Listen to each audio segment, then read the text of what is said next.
जय श्री राम, जय सिया राम, जय हनुमान जी की, जय शिव शंकर की। आइए दोस्तों, तो मैं नई वीडियो के साथ में आ चुका हूँ। आचार्य जो कि एक हमारे आचार्य हैं, वो हमें मिले थे, मैं उनसे बात करने वाला हूँ और कि आपके लिए नई वीडियो के साथ में आ चुका हूँ और कि आपके परिवार के ऊपर हनुमान जी की कृपा सदा सदैव बनी रहे और आपके घर में सुख शांति प्रदान करें। मैं अपने इष्ट से यही कामना करता हूँ, आपका परिवार मंगलमय हो। और वीडियो को शुरू करने से पहले जय श्री राम और आचार्य जी से राम राम।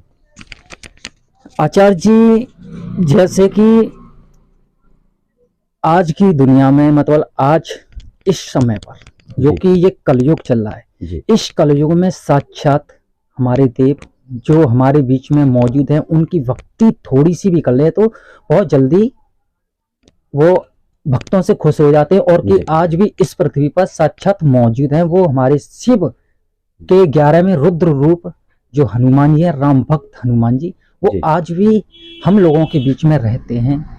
जो संकट हो गया, जाने की दुनिया में ऐसा कोई असंभव कार्य नहीं है जो हनुमान जी ना कर सकते, क्योंकि एक चौपाई है कि कवन सो काज कठिन जग माई, जो नहीं होए तात तुम पाई। यानी कि ऐसा कोई कार्य नहीं है दुनिया में जो हनुमान जी नहीं कर सकते। राम काज के लिए ही हनुमान जी का अवतार हुआ था, जो शिव जी का अवतार है। क्योंकि जो राम भक्त होते हैं उनके ऊपर तो कृपा होती होती ही है हनुमान जी की, क्योंकि हनुमान जी राम भक्तों से बहुत ज़्यादा प्रेम करते हैं और जो हनुमान जी की भक्ति करते हैं तो वो भी, उनसे भी हनुमान जी प्रसन्न होते हैं। क्योंकि हनुमान जी के बिना राम जी से मिलना बड़ा मुश्किल है। क्योंकि एक चौपाई हनुमान चालीसा में हमारे महान संत हुए जो कि उन्होंने रामचरितमानस की रचना की है, उन्होंने उस हनुमान चालीसा की एक चौपाई में कहा है, राम द्वारे तुम रखवारे होते ना आज्ञा बिन पैसारे। यानी कि राम जी के द्वारे के रखवारे हनुमान जी, और हनुमान जी के बिना आज्ञा के उस राम दरबार में कोई प्रवेश नहीं कर सकता। तो इसीलिए तो हनुमान जी की पूजा करने से आपको भगवान का रास्ता, यानी भगवान से मिलने का मार्ग और सरल हो जाता है। तो इसीलिए मैं आपसे कहना चाहूँगा कि हनुमान जी की भक्ति कैसे करें और या राम जी की भक्ति कैसे करें। राम जी की भक्ति करते हैं तो हनुमान जी भी प्राप्त होते हैं, और जो हनुमान जी की भक्ति करते हैं वो से राम भी प्राप्त होते हैं। यानी कि सभी देवी देवता, सब देवताओं से हमारे हनुमान जी मिला देते हैं। क्योंकि मेरा ये YouTube चैनल है सिर्फ इसीलिए राम जी और हनुमान जी की चर्चा, यानी कि शिव जी अपने सनातन धर्म के जो देव हैं उनकी चर्चा करना और उनके विषय में जानना, और ज़्यादा से ज़्यादा मैं हनुमान जी के बारे में, क्योंकि हनुमान जी एक साक्षात देव हैं, इनकी भक्ति करने से सारे काम सफल हो जाते हैं। जी बिल्कुल। सर्वप्रथम तुलसीदास जी ने हजारों वर्ष पूर्व पहले इस कलयुग को सोच करके ही यह सर्वप्रथम लिखा गया था कि आगे चल के कलयुग में कुछ नकारात्मक शक्तियां होंगी, कुछ सकारात्मक शक्तियां होंगी। तो उनसे बचाने के लिए, नकारात्मक शक्तियों से बचाने के लिए तुलसीदास जी ने हनुमान चालीसा को जो है लिखा था। और इसीलिए लिखा था कि जो नकारात्मक शक्तियां हैं, हनुमान चालीसा का पाठ करने से वह नकारात्मक शक्ति दूर हो जाए। नकारात्मक शक्ति को नष्ट करने वाले हमारे ईष्ट देव हनुमान जी ही हैं। उनके नाम के उच्चारण से ही भूत प्रेत नकारात्मक अन्य शक्तियां जो हैं वो पास में भी नहीं आती हैं। उनका ये सबसे पहला प्रभाव है। आप अगर अर्धरात्रि को कभी भी आजमा लेना, जो हिंदू हैं, मुस्लिम हैं, सिख हैं, ईसाई हैं, सभी धर्म मजहबों के लोग, क्योंकि धर्म तो एक ही है, सनातन धर्म, बाकी सब मजहब और पंथ हैं। धर्म तो सिर्फ एक ही है, लेकिन सभी मजहबों और पंथ के लोगों से भी यही कहना चाहूंगा कि जो हनुमान जी हैं वो कलयुग के देवता हैं। कलयुग में इनकी भक्ति सर्वश्रेष्ठ फल देने वाली होती है। अगर आपको किसी भी बात का भय लगता है, किसी भी बात का डर लगता है, तो उस डर को निकालने के लिए हृदय से आप हनुमान चालीसा का पाठ कर सकते हैं, राम रक्षा स्तोत्र का पाठ कर सकते हैं, सुंदर कांड का पाठ कर सकते हैं, बाल कांड का पाठ कर सकते हैं। और ज्यादा भय लग रहा हो, सबसे ज्यादा भय लग रहा हो, तो आप प्रत्येक दिन मंगलवार को जाइए और हनुमान जी के चरणों से थोड़ा सा सिंदूर लेकर के अपने दोनों भौं के बीच में रख लेना चाहिए। इससे जो आपके हृदय का जो डर है, भय है, वो तत्काल ही नष्ट हो जाता है। जी जी, तो अच्छा, आपने जो पाठ बताए हैं, बहुत पाठ बताए, तो इनमें से कौन सा पाठ, सारे पाठ करने चाहिए या एक ही पाठ करना चाहिए? कोई भी एक सुनिश्चित पाठ ले लीजिए, क्या आपको लगता है कि मेरे लिए पढ़ना या पाठ करना हनुमान चालीसा सरल है, तो हनुमान चालीसा का पाठ कर सकते हैं। अच्छा जी, तो ये आपका ये कहना है कि मतलब इनमें से कोई भी एक पाठ को जी, आप जी। चुन सकते हैं जो कि जी। आप कर सकते हैं, जी, जी। यानी कि सारे पाठों के करने की कोई जरूरत नहीं है, नहीं। यही है ना? जी। तो ठीक है। तो जो कि मनुष्य होते हैं, जो भक्ति करते हैं, जी। तो वो ऐसा करते हैं जो कि आज क्या कम से कम बोलते हैं, जैसे ओम सीताराम हो गया, जी। ये मंत्र करा कम से कम 6 महीने, जी। इसका कोई फायदा नहीं देखा उसे, जी। क्योंकि जो जिस मंत्र का आप जाप करते हैं, जी। जिस मंत्र का जो मनुष्य जाप करता है, जी। आपको अनुभव नहीं हुआ जी। ना, यानी उस मंत्र ने आपके कितने काम बनाए होंगे, जी। क्या क्या कार्य समारे होंगे, आपके कितने जो काम फंसा हुआ था वो भी उसी मंत्र की कृपा से बना होगा, जी। मगर आपको उस चीज का अनुभव नहीं है। ठीक है जी। तो आपने सोचा, अनुभव वाली बात नहीं होती, आपके हृदय में उसके प्रति थोड़ा ज्ञान भी नहीं है। नहीं, हाँ वो बात ठीक है कि ज्ञान नहीं है। जैसे कि आदमी ने ओम सीताराम का जाप किया, 6 महीने तक किया, उसे ये पता नहीं चला कि ये मेरे मंत्र से ही कार्य हुआ था, जो रोका हुआ था इसके वो तो ये सोचता है कि ऐसे ही हो गया होगा। जी। जी। कुछ सपने में नहीं देखा, इसलिए आदमी अनजान होता है, तो फिर वो कहता है कि यार इससे तो कुछ फायदा नहीं है, चलो मैं आता हूँ दूसरा मंत्र ले लेता हूँ, ओम नमः शिवाय का कर लेता हूँ। जो जिस मंत्र, जो पहले मंत्र की आपने शक्ति जगाई थी, जो शक्ति जगाई थी, वो मंत्र छोड़ दिया आपने। जब आपका वो मंत्र उभरने वाला था, फिर दूसरा मंत्र ले लिया, फिर उसको फिर 0 से तो स्टार्ट करोगे, जब तो ऊपर पहुंचा जाएगा। इसीलिए मैं ये कहना है कि आप जीवन में कितने मंत्रों का जाप कर सकते हैं, जो यानी कि भक्त लोग होते हैं, तो वो कितने मंत्र कम से कम जाप कर सकते हैं। देखिए, कलयुग को देखते हुए ही सारे मंत्रों की और शास्त्रों की संरचना की गई है, जो हमारे प्राचीन काल में वेद पुराण इत्यादि सब लिखे हुए हैं। इन्हें कलयुग को देख करके ही बनाया गया है, क्योंकि कलयुग में कलुषित वातावरण होगा, वह आपके दिमाग को जो एकदम पॉजिटिव तरीका से निचोड़ करके बाहर खींच लेते हैं। जो नकारात्मक शक्ति होती है, पॉजिटिव तरीका से, सकारात्मक तरीका से आपके दिमाग को घुमा देती है। लेकिन हमें क्या करना है कि सर्वप्रथम मान लो हम हनुमान चालीसा का ही पाठ कर रहे हैं, और हनुमान जी के हम कौन हैं? भक्त हैं, इनके बच्चे हैं। ठीक है, हमें उनसे कोई भी चीज मांगने की आवश्यकता है ही नहीं, क्योंकि वो पहले से जानते हैं जो कुछ भी हमें यहाँ पर प्राप्त हुआ है वो उनकी ही कृपा से तो प्राप्त हुआ है। उनकी बिगड़ कृपा के हमें कुछ भी प्राप्त नहीं हो सकता है। जैसे कि एक माता पिता होते हैं, उनका बच्चा होता है, बच्चे को जो शिक्षा मिली, वस्त्र मिले, भोजन ग्रहण करने के लिए मिला, परिवार मिला, वो किसके माध्यम से मिला? पिता की कृपा के कारण ही तो वो मिला। अगर पिता की कृपा ही न होती तो उस बच्चे को कुछ भी प्राप्त नहीं होता। ऐसे ही हनुमान जी के हम कौन हैं? बच्चे हैं, भक्त हैं। हमें उनसे कुछ मांगना नहीं चाहिए। क्या मांगना चाहिए? हे प्रभु, हमारी बुद्धि एकदम सटीक रहे, बिल्कुल सही तरीके से रहे, नकारात्मक शक्ति में हम प्रवेश न कर पाए, इसलिए ये चीज मांगनी चाहिए। लेकिन लोग क्या कहते हैं कि हे प्रभु, मैं आपको 2 पीले लड्डू चढ़ाऊंगा, 2 कंपनी हमारी भी खुल जाए। ये भाव हो गया आज के लोगों का।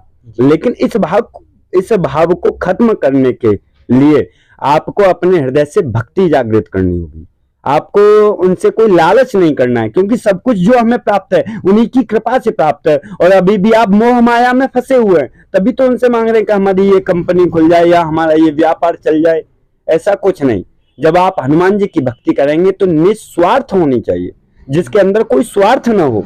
तो आचार्य जी, ये आप बोल रहे हैं कि स्वार्थ ना हो, क्योंकि कोई भी भक्ति करता है तो वो स्वार्थ के लिए ही करता है। क्योंकि अगर किसी के माँ बाप हैं और किसी का बच्चा है, बच्चे का मांगने का फर्ज होता है। बच्चा मांग सकता है जी, बेहिचक मांग सकता है। पिता को देने का उसका काम है जी। पिता दे सकता है, बच्चा मांगेगा जी। तो हनुमान जी से जैसे कुछ चीज कुछ मांगना चाहते हैं, तो वो किस तरीके से मांगे? एक भक्ति की भांति आप कुछ भी मांग सकते हो, ये आपकी बात बिल्कुल सत्य है।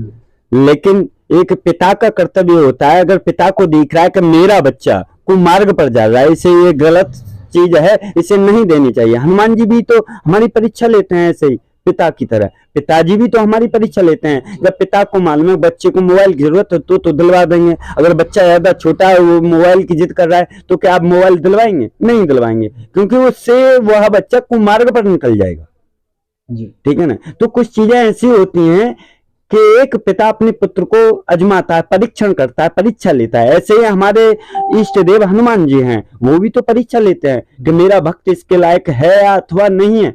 अगर मैंने इसे दे दिया तो वो मेरा भक्त कुमार्ग पर न चला जाए, इस कारण हनुमान जी भी सोचते होंगे जी। तो भक्तों को कोई उपाय बताएंगे जो कि ना, वो क्या कहते हैं कि वो दर दर भटकते हैं, किसी बाबाओं के पास जाते हैं, ज्योतिषियों के पास जाते हैं, मगर उनसे 10-20 हजार रुपये लोग हड़प लेते हैं, मगर उनके घर में कोई फायदा नहीं होता। तो वो किसी बाबाओं के चक्कर में ना पड़ने, मेरा तो मतलब ये है कि किसी बाबाओं के चक्कर में ना पड़ें और किसी ज्योतिषियों के ना चक्कर में पड़ें, खुद स्वयं ही भक्ति करें, स्वयं ही पूजा पाठ करें, तो आपका सब अच्छा होगा। तो कोई ऐसा उपाय हो कि जो बाबाओं के चक्कर में ना पड़ें, जो कि भूत प्रेत बाधा होती हैं जी, ये चीजें होती हैं। तो आजकल ये कलयुग है, जब जितना आगे कलयुग बढ़ता जाएगा उतनी ही नकारात्मक शक्तियां बढ़ती जाएंगी और उतने ही ज्यादा भक्त बनते जाएंगे जी जी। मतलब दोनों चीज बराबर होती जाएंगी। बिल्कुल बिल्कुल। क्योंकि जो भक्ति करेगा उस पर नकारात्मक शक्ति कभी प्रभाव नहीं कर सकती, कभी उसका बुरा नहीं कर सकती, भूत प्रेत उसके घर में प्रवेश नहीं कर सकते। क्योंकि आजकल आपने देखा होगा कि आजकल लठ और लड़ाई की लड़ाई नहीं रही है, यानी कि पहले लठ चलते थे, एक दूसरे लड़ाई होती थी, यानी कि कोई हमसे आगे बढ़ रहा है जो मनुष्य, मतलब ये अच्छा खा रहा है, गाड़ी है, मकान है, मतलब हर चीज से ये खुश है, इसके बच्चे पढ़े लिख रहे हैं, बहुत अच्छा है, तो इसलिए पड़ोसियों को जलन हो जाती है, तो वो जाते हैं तांत्रिक लोगों के पास में, तो वो आपके घर पर किया कराए करा देते हैं। तो उनसे बचने के लिए, यानी कि उनके घर पर कोई किया कराई करा रहा है तो उसके घर में वो प्रवेश ना करें, ऐसे कुछ रोज उपाय करें भक्त लोग, क्योंकि छोटा सा ही उपाय हो, ऐसा उपाय बताएं। क्योंकि आजकल की ऐसी लड़ाई नहीं है, सिर्फ वो तांत्रिक विद्या के द्वारा ही लड़ाई कर पाते हैं, क्योंकि उनकी बुद्धि बनवा देते हैं, उनके घर को बर्बाद कराना सिर्फ इस तरीके से, क्योंकि लड़ने में हमारे बल नहीं है जी जी। तो मैं सर्वप्रथम आपको बताना चाहूंगा, वैसे तो इस युग में ऐसे तांत्रिक है नहीं, बहुत से लोगों ने इसे अपना धंधा बना रखा है, बहुत से बाबाओं ने इसे धंधा बना रखा है, लेकिन जो संत होते हैं, जो सच्चा संत होगा, भगवान की भक्ति करता है, वो कभी व्यापार से नहीं तोलेगा भगवान की भक्ति को, वो केवल आपको उपाय बताएगा, कोई भी पैसे की मांग नहीं करेगा और डायरेक्ट चला जाएगा। वो आपकी श्रद्धा होगी, आप उन्हें कितना देते हो, वो दक्षिणा रूप जी जी जी। दूसरा नंबर के ज्योतिषी, बहुत से लोगों ने ज्योतिष रूप में भी अपना धंधा चला रखा है, लेकिन जो ज्योतिषी होती है, जो नक्षत्रीय गणना होती है, उसके हिसाब से भी सटीक मालूम पड़ सकता है, लेकिन जो सच्चा ज्योतिषी होगा वो आपसे बिना 1 रुपए मांगे सब कुछ बता देगा जी जी। ठीक है ना। और जिन्होंने धंधा मान बना रखा है वह पहले ही आपको दक्षिणा बता देंगे, साहब हमें इतनी दक्षिणा चाहिए, 10,000 चाहिए, 20,000 चाहिए, वो पहले ही बता देते हैं। लेकिन जो लोग कहते हैं कि हम संकट में हैं तो किसके पास में जाएं, तो मैं उन सभी को बताना चाहूंगा कि सूक्ष्म रूप में हमारे यहाँ किसी भी प्रकार की बलि नहीं दी जाती है, कभी मांस मदिरा का प्रयोग नहीं किया जाता है। हमारे यहाँ शास्त्र लिखित एक ही सूक्ष्म रूप बात रखी हुई है, एक सूखा नारियल 10 रुपए का आप ले लीजिए और हनुमान जी के भक्ति से, जो अपने हृदय से भक्ति भाव से उनके चरणों में अर्पित कर दीजिए, उसी से ही आपकी मनोकामना पूर्ण हो जाएगी। अगर आप किसी भी प्रकार के संकट में घिरे हुए हैं तो हनुमान चालीसा की एक छोटी सी चौपाई है, संकट कटे मिटे सब पीड़ा, जो सुमिरै हनुमत बलबीरा, इसका पाठ कीजिए, जप कीजिए, सारे संकटों से तत्काल छुटकारा प्राप्त हो जाएगा जी। तो ऐसे कि जैसे कि किसी ने किया कराया है जी जी जी, ठीक है जी, तो वो जैसे कि किया कराया तो उसके घर में प्रवेश ना करे, वो इस तरीके से अभी से भक्ति में लग जाए जी जी, क्योंकि होते हैं जी जी जी। तो जब भक्ति करेंगे तो उसके घर में, जब आप हनुमान जी की भक्ति करते हैं, जो ऐसे कोई पाठ बताएं या कुछ मंत्र बताएं, हनुमान जी का हो गया या क्या कोई अन्य देवी देवता का जी, तो ऐसा मंत्र बताएं कि आपके घर में कोई वो मतलब नकारात्मक शक्ति वो प्रवेश ना करे, हमेशा के लिए रक्षा होती रहे। आपकी रक्षा होती रहे।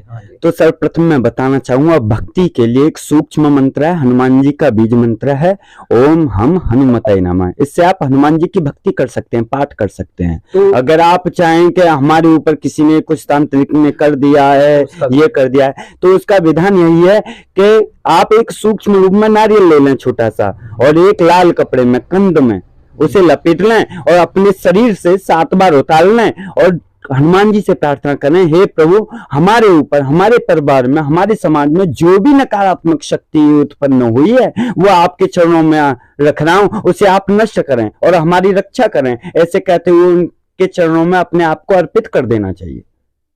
अच्छा जी, तो यानी कि जो आपने बीज मंत्र बताया है उसका जाप रेगुलर करें, मतलब इसका जाप, वो मंत्र केवल हनुमान जी की भक्ति के लिए है। ओम हम हनुमते नमः, ये केवल भक्ति करने के लिए है। इसका जब आप जाप करेंगे तो आपको एक सकारात्मक शक्ति अपने शरीर के अंदर महसूस होगी, जिससे आप महसूस कर सकते हैं कि हाँ हनुमान जी हमारे साथ में हैं।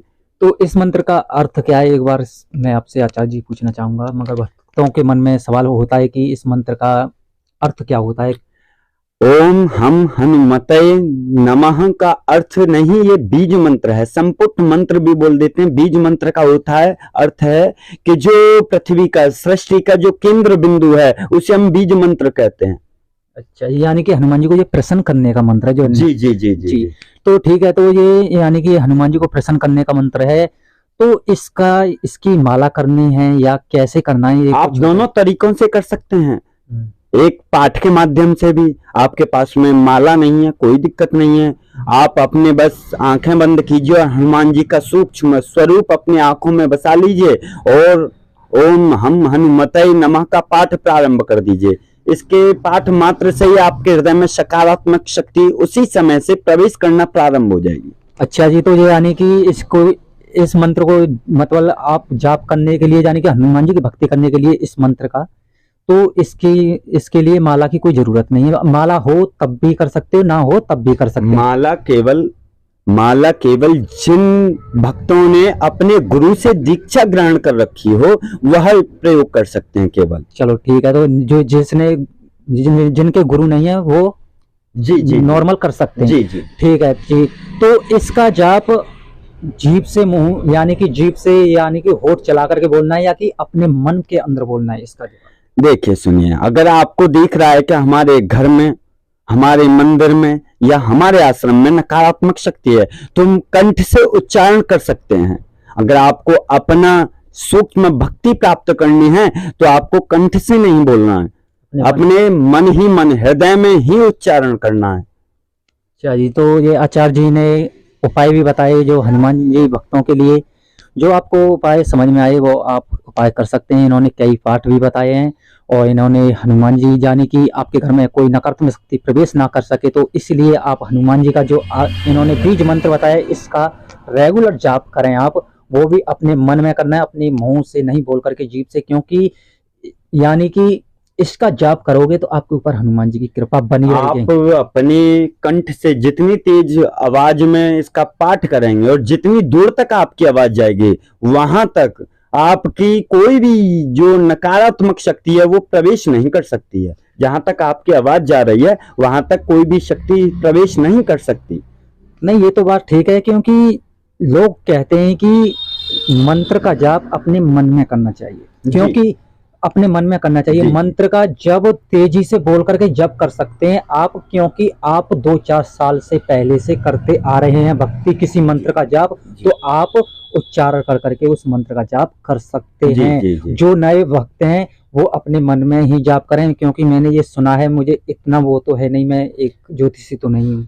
उन्हें भी मैं बताना चाहूंगा जो काफी समय से हनुमान जी की या राम जी की भक्ति कर रहे हैं और उन्हें ऐसा लगता है कि हमारे घर में या किसी के घर में भूत प्रेत बाधा है या नकारात्मक शक्ति है, तो वो इस स्थान पर अपना आसन जमा करके कंठ से उच्चारण कर सकते हैं और जहां तक उनकी आवाज जाएगी वहां तक नकारात्मक शक्ति का प्रवेश वर्जित हो जाएगा, निषेध हो जाएगा। हाँ, उनके अंश मरना शुरू हो जाते हैं। जी जी जी। तो ठीक है, जो नए भक्त हैं वो अपने मन में ही जाप करें, जो पुरानी भक्ति करते आ रहे हैं वो अपने कंठ से उच्चारण कर करके कर सकते हैं या फिर अपने मन में भी कर सकते हैं। इस बात का प्रभाव देखने के लिए आपको प्राप्त हो जाएगा। आप जब काफी समय से इस भक्ति को कर रहे हैं तो आप अपने कंठ से उच्चारण करके देख लीजिए। अगर आपको कहीं भी भूत प्रेत बाधा दिख रही है तो वहीं पर अपना आसन जमाएं और कंठ से उच्चारण करने लग जाएं। ओम हम हनुमते नमः जब उच्चारण करेंगे, जितनी जहां तक आपकी आवाज जाएगी वहां तक नकारात्मक शक्ति का प्रवेश वर्जित हो जाएगा। वो तत्काल ही हनुमान जी की शक्ति से वहीं बंध जाएगा। तो भक्तों, तो मैं आज आचार्य हमारे राजकुमार गौड़ जी हैं, उनसे मैं मिला, उनसे बात करी और उनसे मैं मिलता ही रहूँगा और कि अन्य भी जानकारी देता रहूँगा आप लोगों के लिए। और इसी तरीके से आप भक्ति करते रहें और अगली वीडियो में मिलता हूँ। और कि आचार्य जी जय श्री राम। जय श्री राम प्रभु, जय श्री राम के लिए। और जो कोई भी गलती हुई हो उसके लिए क्षमा चाहेंगे। और जो भी आपका प्रश्न हो आप कमेंट कर करके बता सकते हैं। हमारा भी एक YouTube चैनल है, भैया का भी YouTube चैनल है। आप सभी कमेंट करके बता सकते हैं आपके लिए क्या परेशानी है, उससे रिलेटेड हम आपको दूसरी वीडियो में बताएंगे।